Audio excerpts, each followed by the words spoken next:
the music has been great, but the people and meeting everybody and making these friends across the world has been just incredible. Yes.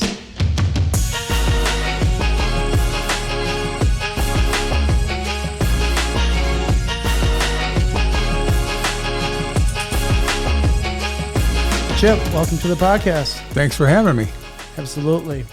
Having this podcast, you were one of the guests. You know, I've been trying to hit you up for the last couple of years and get you over to interview you. I just felt that you had a great story in the Jackson area as a longtime Jackson resident. Just wanted to get you on the pod. So I appreciate it. I'm not sure how interesting I might be, but I'll try. Oh, I doubt that. We'll give it a shot here. So Chip, let's talk a little bit about, of course, tell them what do folks know you for? What role did you serve for years? If you could tell. Well, the thing, if anybody knows me for anything, is for the paper. Yeah. I worked at the Cit Pat briefly in the early '80s for about 2 or 3 years part time. Yeah. Then I went over to the Recorder and worked full time at the Recorder for about 3.5 years. Yeah. Then came back to the Cit Pat full time, and I was there full time for probably about 25 years. Nice. Let's go back earlier than that. What brought about your early interest, Chip, in journalism and specifically sports journalism? Well, my dad was a sports fan. Okay. So one of my earliest memories is having the Lions on TV. Yeah. And I was just a little tyke, and I was upset that my dad wanted to watch the Lions and not play with his son. And it wasn't long after that I wanted to watch the Lions and the Tigers, and those were my two first loves in sports. Yeah. And then it kind of blossomed out into more, but the '68 Tigers were a very, very huge part of my childhood. The Tigers and hope at '68 I was 13. To be 13 years old and have your favorite team win the World Series, I'm not sure there's a better age for that. Yeah. And that was tremendous. Nice. So with that, you worked at the Cit Pat for 25 plus years. Mm-hmm. Talk a little bit about other reporters that you worked with a little bit. Talked about your editor, your boss is there. Anybody who knows sports knows, of course, Lansing State Journal and the Citizen Patriot being the two main newspapers, if you will. Talk a little bit about the atmosphere there in terms of sports, the sports department, if you could, and some of the guys that were close to you. I mean, it's, if you know anything about sports in the Jackson area, there's a lot of big time names that came out of that sports department. And thing is, when I was growing up, I read the paper every day, and back then it was Al Cotton was the sports editor. It had Dick Tranowski, John O'Connell, and Bob Fry. Yeah, and those were the guys. And I also read the Detroit papers. I read Joe Falls and Jerry Green. And as I got a little older, I decided that's what I wanted to do. Yeah. But being a young kid that didn't have a lot of confidence in himself, right, I didn't think it was possible. Okay. So it was just in my mind, it was more of a dream than it was a reality. And I went my separate ways, didn't go into newspapers for a bit, finally found my way back. Sure. But to fast forward what you're talking about, when I got hired in part-time, it was very intimidating to work with these guys that to me were like gods. Oh, yeah. But I found out quickly they were gods in the newspaper business as far as for that paper and everything. But genuine nice people who became my friends. But I always thought, I'm never going to get a full-time job here because they're going to be here forever. Right. Next thing I knew, I was the top seniority guy. It's amazing how time flies like that. Absolutely. But when you talk about people instrumental, there's two people that I absolutely have to name. One was at Albion, because Albion was a very, very important part of because I didn't go to college. Yeah.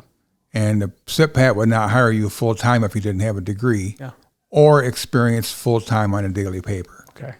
So that's what made me have to go to Albion. And David Young, who was the editor then, hired me. And if David Young hadn't hired me, I probably would never had a newspaper career. And then after him, the sports editor at Jackson was Larry Edsel. And he actually created a spot for me full time to get me into the paper. Very nice. So those two men, I owe everything that I ever did in newspaper to those two men. Wow. Great memories, I got to imagine. As a sports fan, you've had the opportunity to attend a number of different athletic and sporting events over the years. tens of thousands probably. Were you able to kind of pick and choose what events you wanted, the interest that you had, or did they direct you towards? They pretty much directly, but you get a beat and you can maybe a little bit, you can lobby for things, but you don't always have a lot of control over it, especially, but at Albion I had total control because I was the entire sports staff. Right. At Jackson, it wasn't so much. One thing that was really nice that worked out is when I got to Albion, and my first year at Albion was also the first year that Pete Schmidt was the head football coach. So we kind of grew into this thing together a little bit. Right. And Pete and I became very close. Yeah. And when I went to Jackson, because I'd had the closeness with the program, Larry Edsel said, I want you to continue to cover the small colleges, which would have been Albion and Hillsdale as well. Sure. So I was able to maintain that relationship with Pete and with the Albion, but I did other things for Albion. But I guess what I'm getting at when you talk about different things, the 94 national championship at Albion. Of course. I was fortunate the paper flew me to every game or whatever, every playoff game. Yeah. That still remains one of the top thrills I had in the newspaper business. That was just so incredible to watch a team. It had been 11 years since I'd been covering them, on a very, very daily basis. Yeah. And to watch them reach the pinnacle and no offense to them, you didn't really think that was going to happen. You can't expect national championships, and to just watch that and be able to share it with Pete, and see the tears in his eyes and everything and know the guys. And I'm still Facebook friends with a lot of the guys on the team. Yeah. That goes down as, I don't want to rank anything, but that goes down as a very, very special year and thing. And to this day, I bleed purple. Let's segue right into that then. And that is one of the questions I was going to bring up is, let's talk about Pete Schmidt for just a moment. What was different about Pete as a coach and as somebody to follow, and the program, and also what it meant to the town of Albion as well? Well, Pete was a teacher. I think maybe even more than a football coach, or even better word is mentor. Yeah. And he was firm and tough, but flexible. Yeah.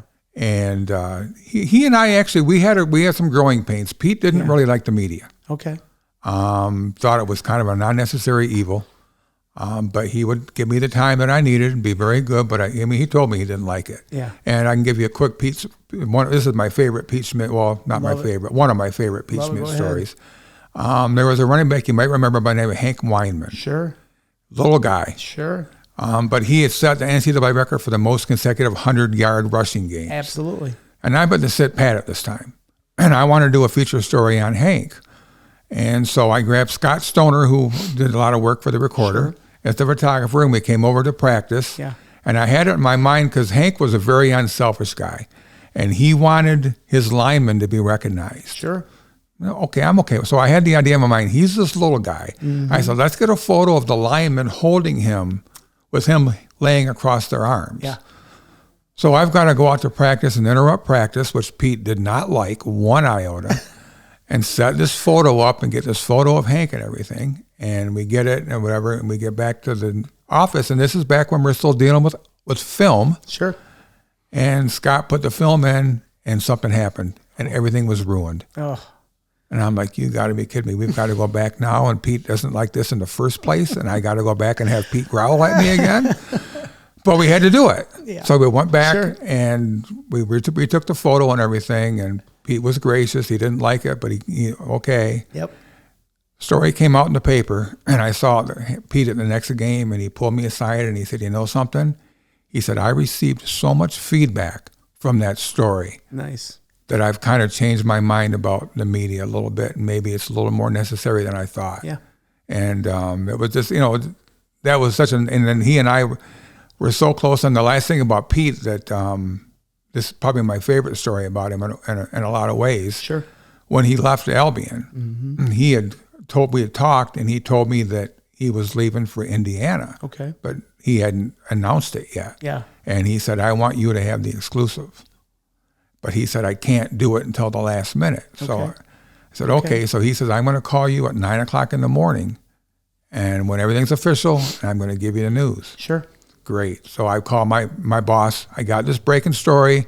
Our deadline was 10:30. Yep. So I'm getting a 9 o'clock phone call. We're going to get this done. We're getting it in today's paper. Pete calls me. I do the story. Everything runs. goes in the paper.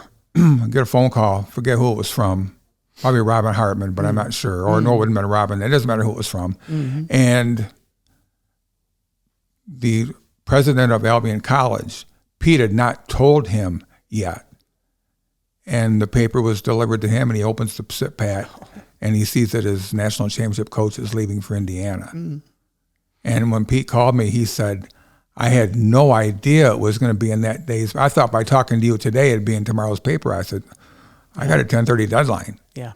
You know, he wasn't mad about it, and he was like, well, you know, he was gone, so it wasn't that big, but it was just, but I guess when I get to it, the thing that meant the most to me was that he thought enough of me to give me the exclusive and to keep the Inquirer what was the competition, even the Recorder for that fact, that he kept out of it and he just gave it to me. Right. And that was very special because that shows respect. Yeah. Pete was a one of a kind.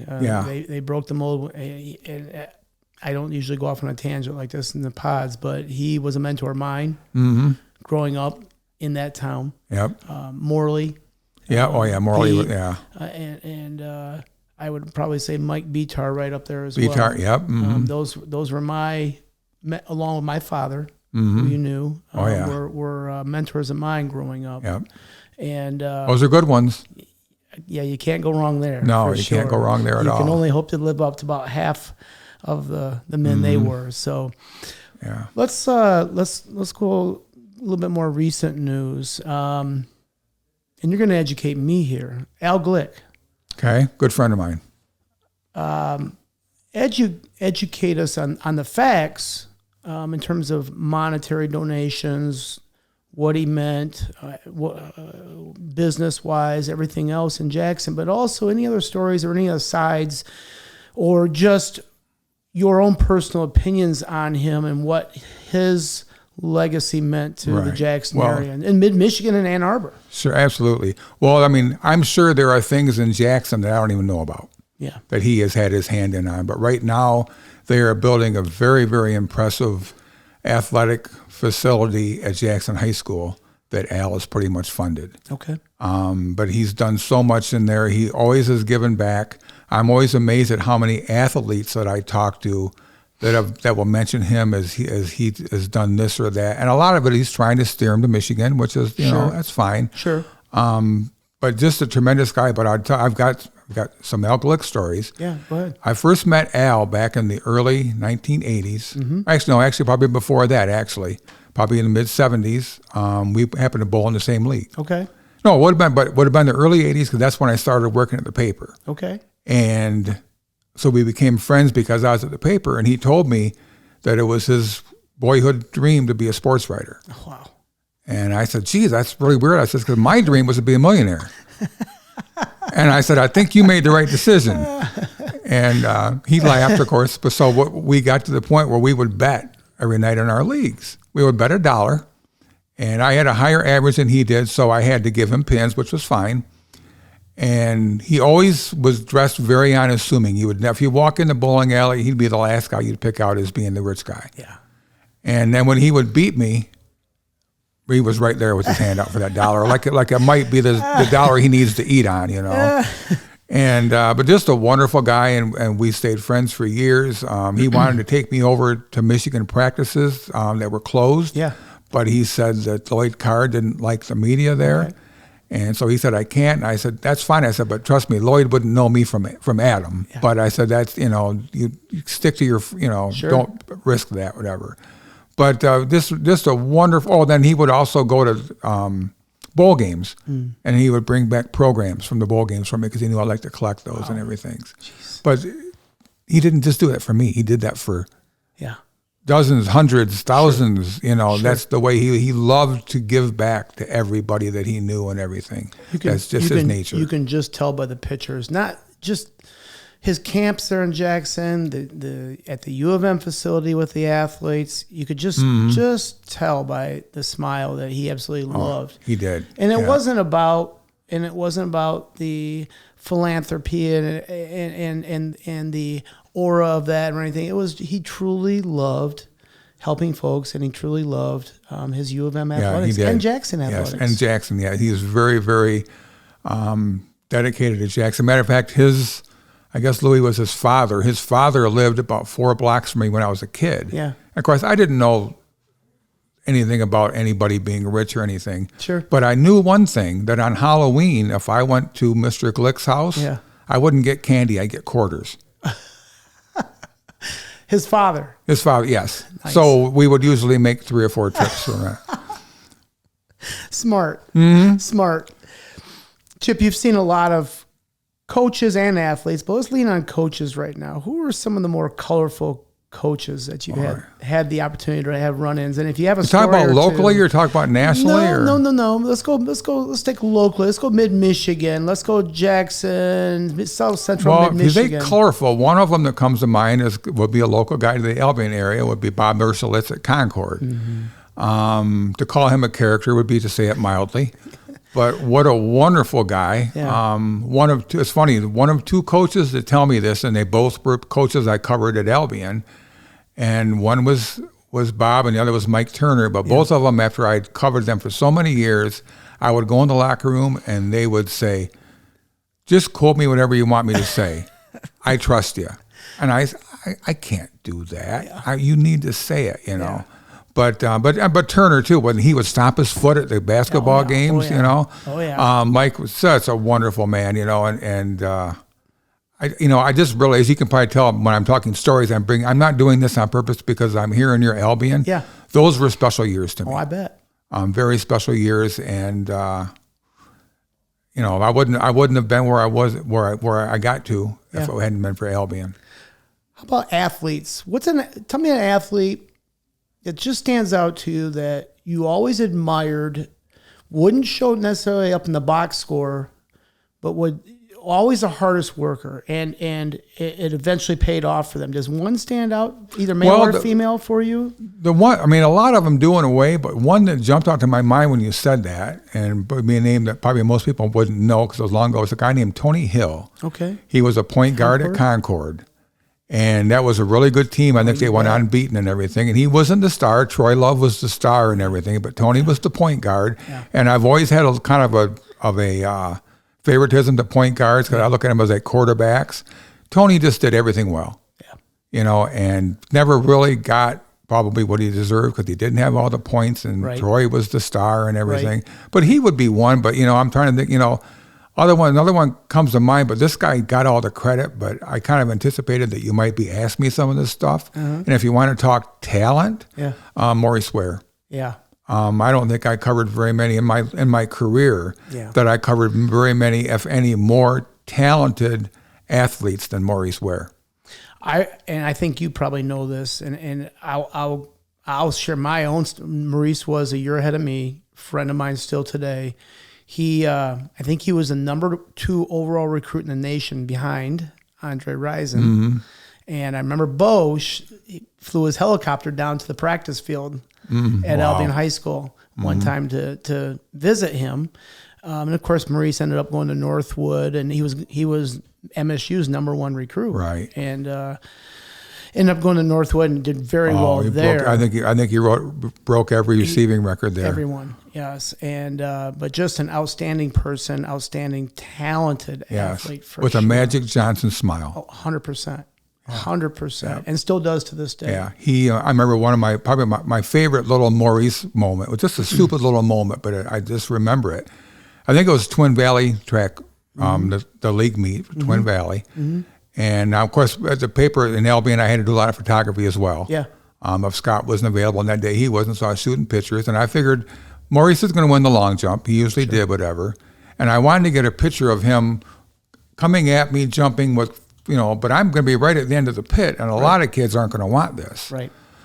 So I went to Maurice and I asked him if it's okay if I do that, and he looked at me like I was crazy. Like, why wouldn't it be okay? Do whatever you want to do. And then so I stood there and took the picture, and he broke the record or something like that. And he was just so easygoing and nice, and always. I'll never forget Maurice, but just how talented he was. And I always thought, and to this day, I believe he could have played in the NFL. 100%. Yeah. I agree with you. I agree with you. More than any other athlete in my time, I would have to say that's, talent-wise, he definitely could have. So, Chip, let's talk a little bit more about you personally. And I know you have a lot of interests, and your close friends know this, but I want to make sure everybody realizes, you have a diverse interest. Let's talk a little bit about music. What is you have a wide range, but narrow in a way, but a wide range of groups that you really like. Can you talk a little bit about music? Yeah, it may not be as wide as you think, but I'm really stuck in the 70s. Yeah. I'm biased, but I think that was the greatest era for music that there ever was. Mm-hmm. And I'm okay if somebody says 80s, 90s, whatever, because everybody can have their own opinion. But that was my time. Yeah. And my favorite group has always been Supertramp. Yep. A lot of people would say Who. Yeah. But they had a brief time when they were on top, but they were. To this day, I saw, although now that COVID I don't, but I still go to concerts. Roger plays.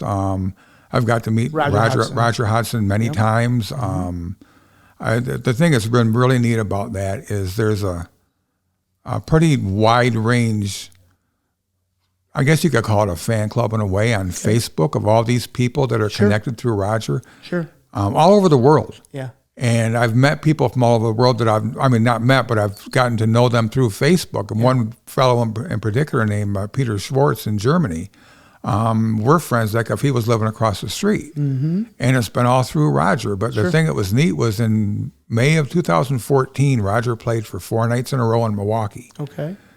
And everybody decided that we were going to go.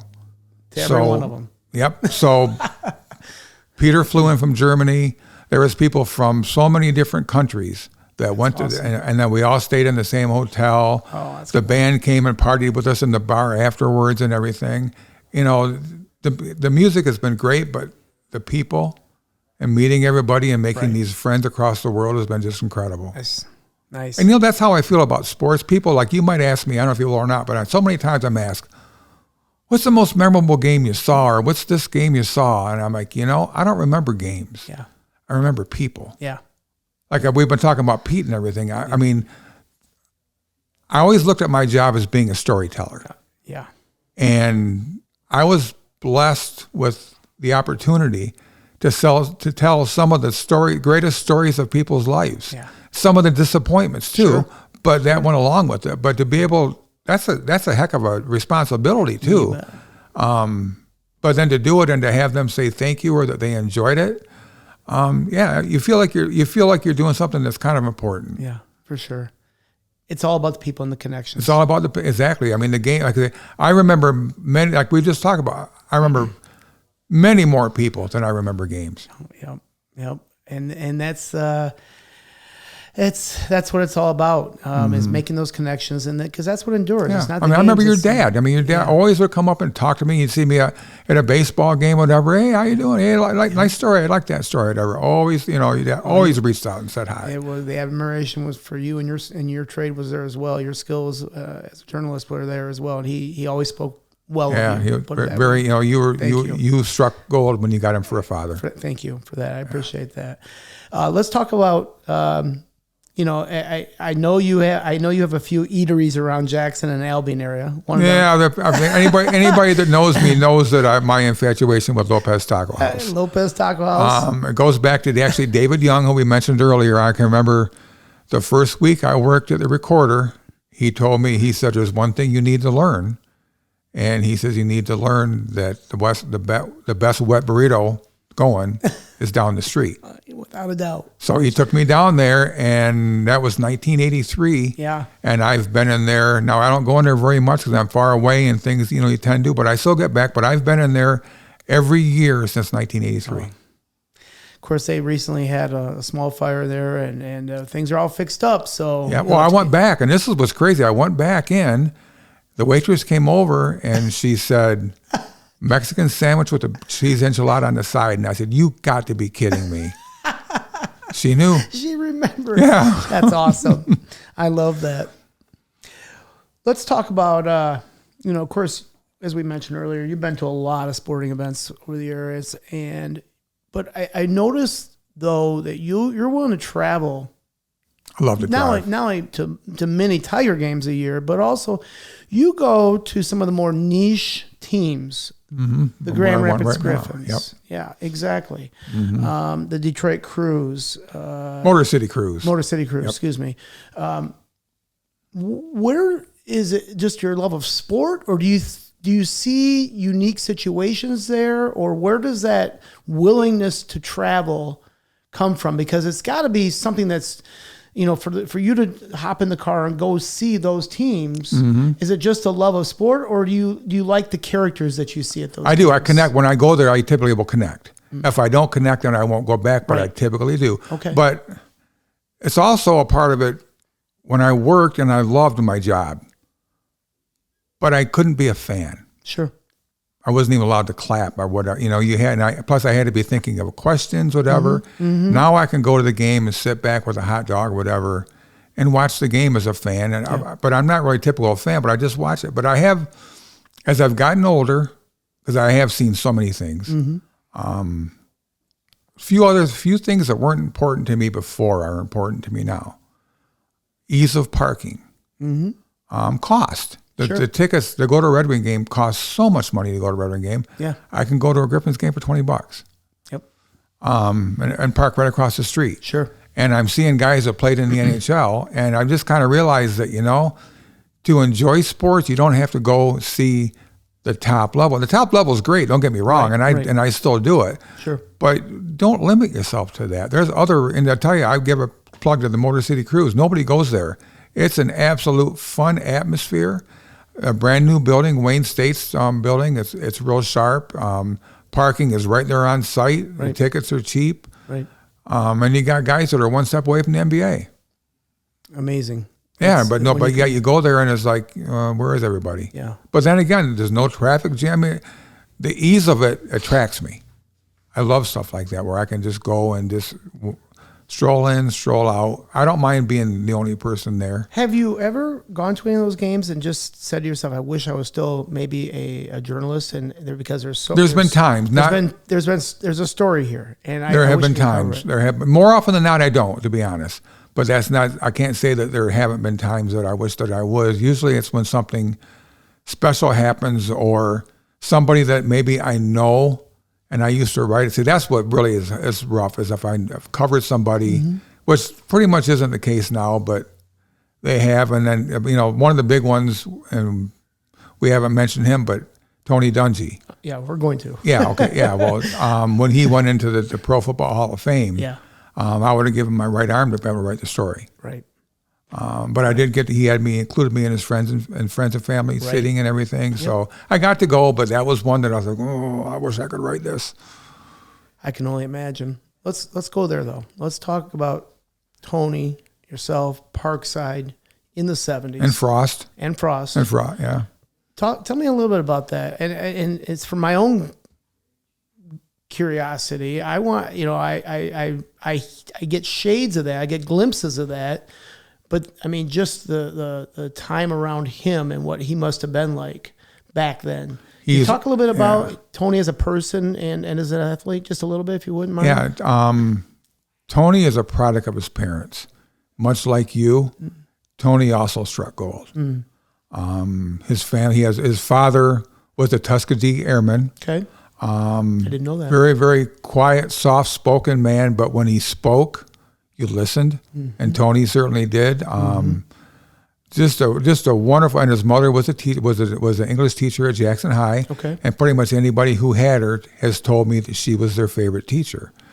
And then he has a brother, Lyndon, and he has a sister, Sherilyn, and a sister. Oh, and I'm terrible. I can't think. And it doesn't matter what her name. Lauren. Mm-hmm. Lauren is one of the top nurses in the country doctors at working with difficult pregnancies and deliveries. Okay. His other sister is a nurse, and his brother's a dentist. Mm-hmm. So his college coach at Cal Stoll at Minnesota, when I was preparing some stuff on Tony when they were going to win the Super Bowl, and I called Coach Stoll to ask him about Tony, and he gave me one of my favorite quotes ever. He said, Tony came from a great family. He said Tony's sister is a doctor, his sister is a nurse, and his brother's a dentist. He's the only failure in the family. That's good. I was like, thank you for saying that, because I can use it. And I probably used that 4 or 5 times across it. But Tony is what everybody says he is, and he was then. Pure class act. We've stayed in touch even up until now. He sent me photos this year after the Hall of Fame induction of his guys going in, and does he miss coaching? No. Yeah. Here's something people don't know about Tony. He's got 11 kids. Oh, I didn't know that. He's got 11 kids, and I think 2 or one's passed away. Yep. I knew that. No more than 3 are biological. The woman that he married, a saint. He married an absolute saint. Yep. And her life mission is to take care of children. Okay. So what they do is they adopt. Okay. Because he said we have the financial means Sure. to take care of these kids. He's still right now, I think he still has a baby in diapers, and he's 66. Wow. That says something about his character right Yeah, there. and his wife does the care, but she's just a wonderful, wonderful lady. So but he is what everybody, it's no act. Absolutely. That's awesome. Chip, how's journalism changed over the last couple decades? From, I guess you would say, paper to print, or print to, obviously digital. there's not much print or paper. It's still there, but Do you still get a newspaper? no, I don't. Okay. And I hate to say that. It's terrible to say that, but I do. And I'm not afraid to say it. The SIP patterns went downhill so far. Yeah. But I always qualify that and say it's not the writer's fault. Sure. It's the cutback in staff. Without a doubt. And if I was there, it would be the same situation. I couldn't make it better. Yeah. When I was at the paper at the Heights, they had over 250 employees. I think now there's 6. Mm-hmm. The sports staff had maybe 8 people. Now there's 1. Mm-hmm. How can one person do the job that 8 people did before? Mm-hmm. You can't do it. Right. So it's never a knock against the writers or the people. Just where the industry has become. The only good thing about it in my mind is, because I was there when it did get into the internet, it opened you up to write longer stories if you had something that was really special. Sure. Where before you'd go in and have cover a game and until you got 12 inches. Okay. And that's what, if you wrote 14, 2 inches were getting cut. Mm-hmm. With the internet, it's unlimited. Got it. So in that way, it's good, but in most ways, I don't think it is. Where does Chip Mundy go to get his sports information from? Besides maybe Sports Center or something like that. If you want to open up the internet, where do you go to get your sports information? I subscribe to The Athletic. I think The Athletic is a wonderful thing. It is. I love the fact that I can go to different cities and everything, So that's kind of my go-to there. A lot of it too is I honestly just kind of stumble across, or I've got on my phone different apps, like I'll monitor the Michigan State games to see how it's going. Right. So just a little bit of everything. But to me, for a sports fan, if somebody ever asked me, if I was going to get one thing, what would you recommend? I would recommend The Athletic. Wow. So, Chip, there's a number of topics I could dive into with you here. But one thing I like to do to wrap up is to just kind of name drop and just give me your first impression, the best that you can, at least as much as you can, the way they've contributed to their program, or what they've meant to you personally, if you don't mind. Sure, no problem. I'm going to give you a few Mid-Michigan names, give you a few Jackson area names, Albion names, and then we'll kind of go from there. Sure. So the first one, Hank Burbridge. Oh, man, you start out with the best. God's gift to baseball. Hank was just so, and I've got Hank stories. Sure. I'll give you this. I can make this a quick one. Go ahead.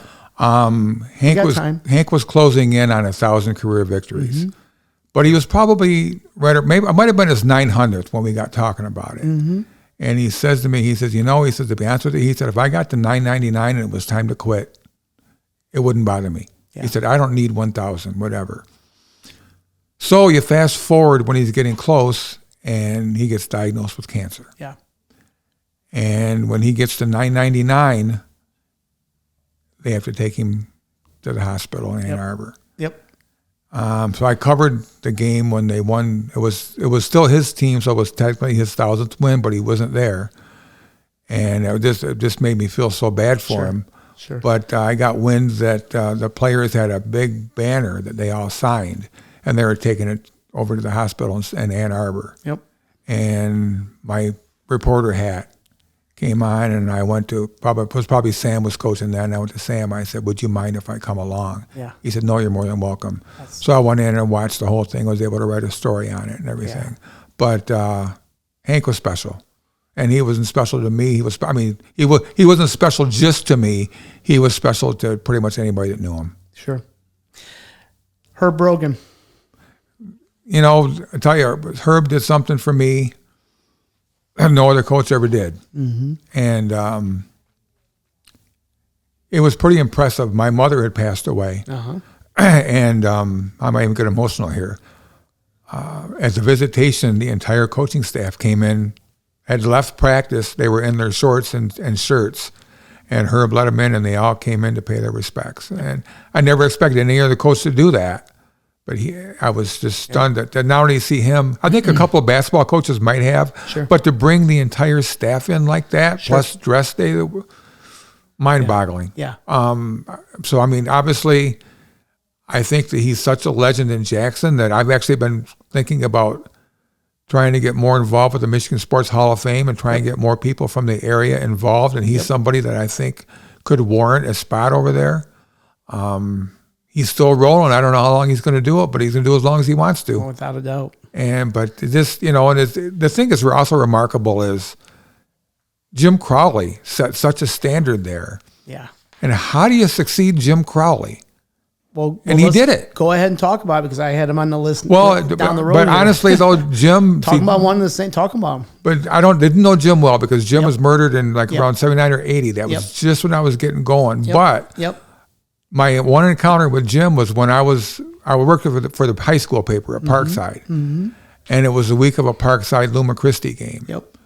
So I called, and he invited me over to his home. So I went over to his home and interviewed him in his home. So that was really my only time I ever interacted with him. Sure.